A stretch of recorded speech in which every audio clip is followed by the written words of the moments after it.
السلام عليكم ورحمة الله وبركاته. أهلا بكم في قناة العشاب الصغير بحال الشيخ العطارين. النهاردة هنعمل حاجة بسيطة من المطلوب مننا الفترة اللي فاتت كتير قوي، بهارات الشاورما. فيها بعض التكات البسيطة هنضيفها، بس أهم حاجة طبعا فيها التتبيلة وتقطيع الفراخ شرايح. بتعتمد على التتبيلة نفسها مع شوية الزبادي مع معلقة الدبس رمان.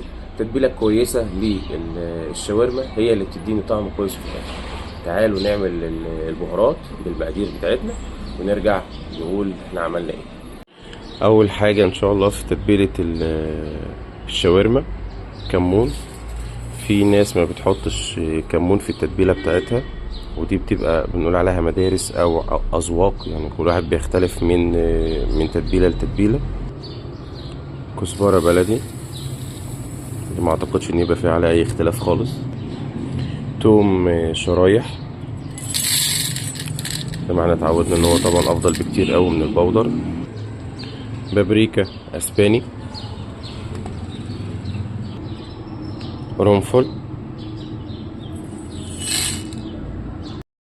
فلفل ابيض، فلفل اسود،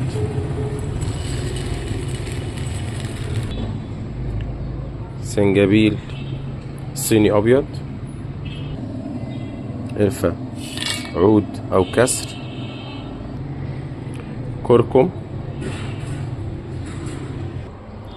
كبابة صيني لو هي هتبقى في اللحوم ماشي، لو هتبقى في الفراخ بلاش الكباب الصيني. جوز الطيب، وطبعا زي ما بنقول كل مرة على حسب الرغبة، حبيتين جوز الطيب.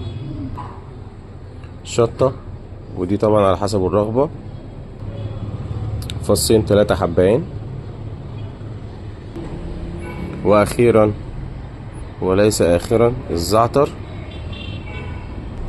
اخر حاجة بقى سنة ملح الليمون بتاعت المزازة الحلوة، علشان تعتبر مادة حافظة لو البهارات طولت معانا. ده كده الشكل النهائي بتاع بهارات الشاورما. هنطحن ونشوف شكلها عامل ازاي.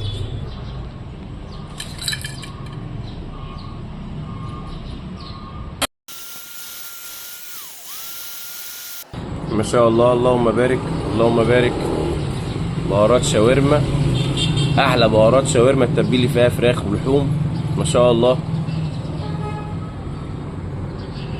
الريحه بتاعتها تغني. ده الشكل النهائي لبهارات الشاورما، ما شاء الله ما شاء الله اللهم بارك. ورجعنا لكم مره تانية بعد ما عملنا تتبيله البهارات.